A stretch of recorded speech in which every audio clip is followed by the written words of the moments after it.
Dr. Farrah. I'll be your Yes. doctor here. I'm really excited to get to know you a little bit and get to understand kind of what's been going on. I know you've been through quite a lot, and yet you have done some tremendous healing lately. And so I am so excited to be here, and I'm like so grateful to be here. It has been one of the hardest years of my life, to like say the least. And so, where should I begin? We know that you had given us some background already. Yeah. You've struggled with quite a lot of different things over the years. So this is not the first round that you've had with coming to see a psychiatrist. Yes. And yet in the last year, it sounds like things, you had a terrible event happen to you. And then the trauma and the PTSD that came after that, there was what it described spiraling, really. Yeah, and then spiraling. And compounding events that equally not as traumatic, but still very negative. Mm-hmm. And it really had me wondering, like, what is going on? Why are these events happening? Like, what is this very negative year? It was literally alarming and shocking to my family, my workers, my colleagues, and everyone around. It was really something I never would have thought I would have. Like, I don't know. It's like sometimes your year couldn't get any worse, and you would I found myself praying to just feel good enough to get out of bed. I had severe chronic pain throughout my whole body, and honestly, if I didn't experience these things, I would have never believed that our bodies could go through so much trauma or severe pain or just lack of mobility and stuckness. I don't really know if I'm describing it properly, but it was one of, this has been one of the worst years of my life. And, I was born in a family that was really you don't need to go see a doctor. You don't need medication. If we get a mental illness, you're still fine. What's bipolarism? It doesn't exist.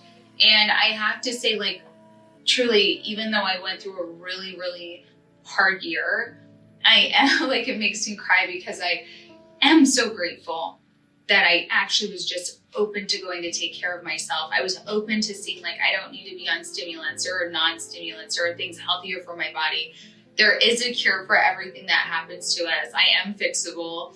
And I kept saying I really am grieving, losing me. And I actually found me and better from leaving there.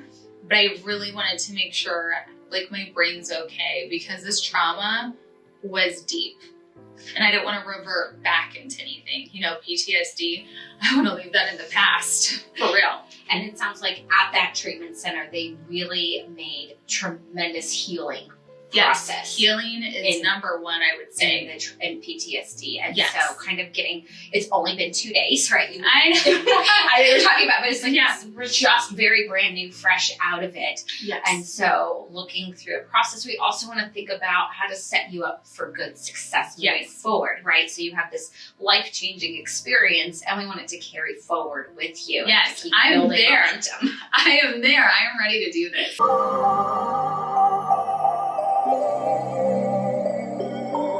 This is a sample scan looking at a healthy brain for a woman your age.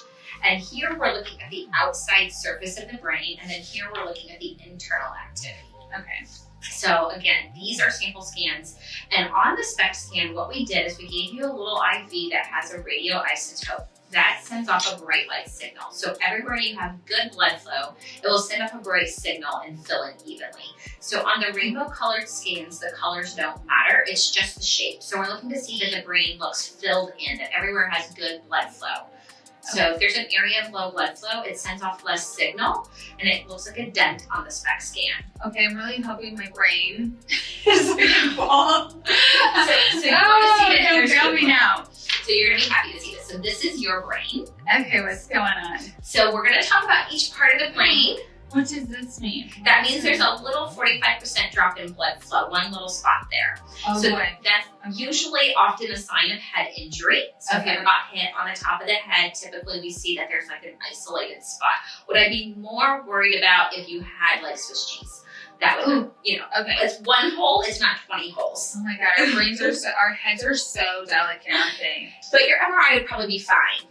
Your anatomy is fine. You wouldn't see anything on the structure, but we see this little area of low blood flow, and it looks like, okay, maybe that little, knock to the head, would show up there, but it would be very mild. Yeah. You know, Dr. Amen has done lots of NFL players, and so we've seen what a lot of, you know, real significant head injuries and concussions look like when you have like repeated ones over time, where you get like more moderate or severe. These are very mild findings related to any concern for head injury. Your prefrontal cortex is responsible for focus, attention, concentration, decision-making, planning, and impulse control. Well, geez, it really needs to start working better. So it's your brains. This is your filter. So low activity in the prefrontal cortex, we see mild, a little bit of denting here. So the top-down view looks pretty good. The underside view here is we see these little bit of dents here. So mild decreases in your prefrontal cortex.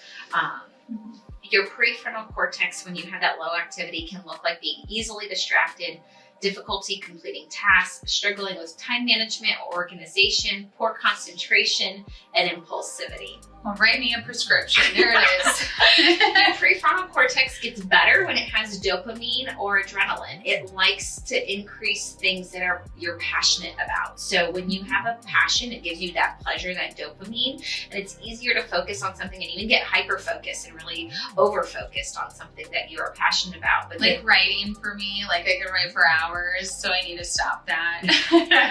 But recognizing there's a vulnerability when you don't like something, it's 10 times harder to do it. Oh my gosh, like I will straight up fall asleep in a test, like, and get kicked out. Like it's been bad. And so looking at your prefrontal cortex, we want to harness your passion and let it work for you. And so that increases your focus and concentration. Also, there's a vulnerability towards procrastination because you get an adrenaline rush when there's a deadline and now it's midnight and you're working frantically at the last minute and pounding it out with great focus and concentration because you're under the adrenaline rush. Yeah, like that is me. I'm not even gonna start it until like hours before. Right. And then what does that do for depression, anxiety, negative self-talk? The next day, stress and sleep. So bad. Right. So yeah, you pull it off, but at the expense of your sleep, your sanity, your depression, your anxiety. And, and why did I do this to myself again? Why did I wait till the last minute? Like it's a vicious cycle. It's such a vicious cycle. The next area are your temporal lobes. So that's this right here. And the right side looks pretty good, very mild decreases, but the left side is a little bit low. You can see this kind of indentation here. I need to read about that. So that's, looking at the sample one, you can see how it's a little more filled in, a little bit fuller. And so this is a bit of a decrease here in your temporal lobe, especially on the left. Your temporal lobes are responsible for a whole list of activities. So not everyone has 10 out of 10 symptoms related to the temporal lobe. Some people have 2 or 3 things off the list. Okay. So some of the main things your temporal lobes are responsible for is in charge of keeping your mood steady or even keeled. So low activity in the temporal lobes can look like irritability, waves of emotion, or anger. Yeah, so I have been on enough mood stabilizers, and I really wish I didn't feel some kind of way sometimes. It really does make me feel like I'm like feeling a motherhood. I don't know. It's like, why am I even getting upset sometimes? Because I like love being a mom. So that's just something that I've really complained about in my therapy sessions, and something I'm always really working on.